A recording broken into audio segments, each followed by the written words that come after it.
my wild like tour type of stories were more with like when I was blessed enough to go with Post Malone and kick with him for a couple shows over in Europe. That was wild. I mean, at one point I was like, I mean, that shit was crazy. I don't even know what I want to disclose about that. But I will say, after I left him in Europe, me and my friend, we went to Dubai by ourselves, met up with another friend.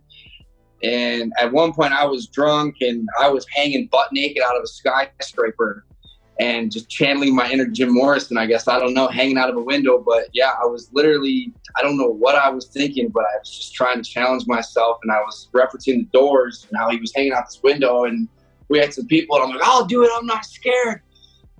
And I was hanging outside of a like 70-story, like massive skyscraper, bro. We're talking like way up there. I've got photos to prove it. I'm butt naked holding on to 2 cigarettes.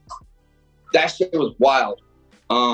I've definitely got some crazy stories that I would disclose more in person. I don't want to, you know, I don't know what I get in trouble for. But in regards to my own shows, those are more violent stories, not cool party, like groupie stories. Like I said, that stuff came off of other people's success. But my own stories, I came up doing some pretty rough shows. I was performing in Watsonville, Stockton. Like, these were tough places, man, especially for like a dorky looking white guy like me.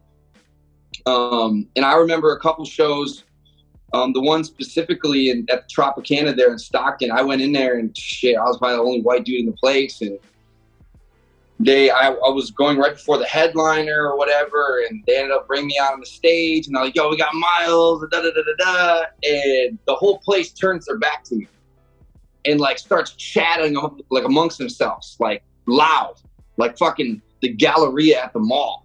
Like, you're like, fuck. And I'm like, all right, just play cool, Miles. You know, you got to get out of here. You know, what's up, everybody? How we doing tonight? Blah, blah, blah, blah, blah. And I start doing my shit. Next thing I know, DJ just cuts the music. So I finished the whole fucking shit a cappella. Fuck it. And by the time I finished the shit a cappella, bam, bam, bam, bam, bam, give it up for your boy, Miles. Oh, everyone's like, oh, what the fuck, this kid? And everybody's got their phones out, you know, and then fucking he runs it back, and I got to do my show. That was pretty wild. That was scary because like a couple weeks before that, we did a show in Watsonville and there was a shooting. Right after I came off the stage, like about a few minutes later when I was smoking, there was a shooting in the parking lot. So like I was putting myself in dangerous situations because they were the only people that gave a fuck. They were the only ones that would take I was paying to go on stage.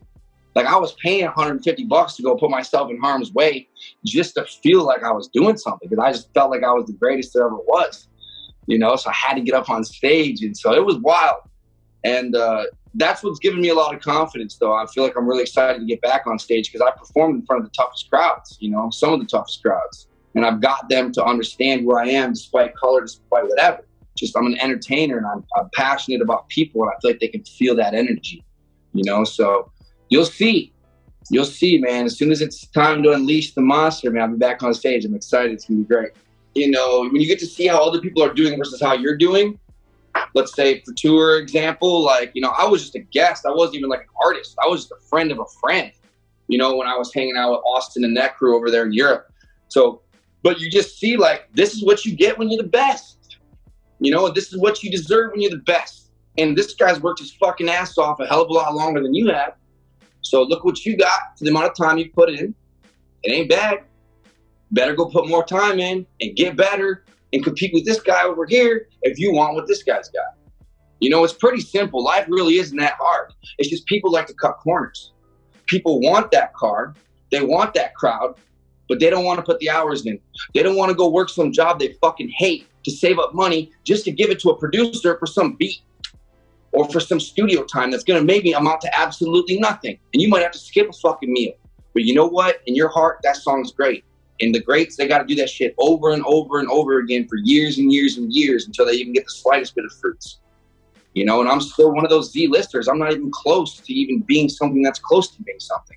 But I'm better than I was in the beginning, and I've got that same hunger, you know, and it's all about putting the fucking work in and not being a baby and not feeling bad for yourself, no pity parties. You know, everybody who's got what they've got, they got because they worked. You don't know half of what they've been through, you know? Yeah, I bought some dumb shit, but nothing crazy, you know? Like, I bought some jewelry. You know, like I've always wanted to have jewelry, but nothing crazy. I couldn't afford anything like that. You know, I got some silver stuff, some rings and some bracelets. You know, I bought some nice shoes. I got some Salvatore Ferragamo penny loafers. You know, I always wanted to have some nice penny loafers. You know, I'm wearing some Saint Laurent stuff. You know, I went and got some Saint Laurent stuff. But, you know, it's shit. I mean, it doesn't even, to be honest with you, it's like the excitement of releasing the project was like 4,000 times. That was the smelling the roses. You know, I feel like to young artists coming up, whatever, like that are going to sign or have ambitions of signing or want to be in the major or whatever, there's a lot of false summits. You know, maybe that's like a hiking term or some shit, but there's a lot of false summits, like where you think you're there, like, oh, this is going to be fucking lit. And like, even shopping with that money, I'm like, this isn't advance. This isn't even really my money. I don't even have a song. Who am I? Like, there's still this shit in the pit of your stomach. So it's like, man, I waited my whole life to sign and get a check for my music. And now I got it. I'm actually on Rodeo and I'm blowing some of it. And it doesn't feel like, you know, oh shit. It doesn't feel that great, you know? And so then you're like, what's the next summit? And then you realize, damn, I need to put some music out. I want them to take part in my project to put the project out. And then you put the project out, you know? And then there's that summit. And you're like, fuck, what is it? Fuck, I'm not on stage. I need to be on stage, you know? Like, you know, so and even once I'm on stage, I know that it'll be like the stage isn't big enough. I need more. I need to work harder. I need to get more fans. I need to grow. And even once I have 1 billion, you know, it's like there's a lot of false summits, you know, and so that's why you always have to resort back to why the fuck you do it in the first place. I don't do it for the advance. I do it for the connection with the people. I'm better at entertaining and talking to people than anybody else, I feel. And I feel better when I'm talking and entertaining people than I do when I'm not. So that's what it's about. And if some money and some jewelry and some women come along with it, fucking, I'm not going to say no.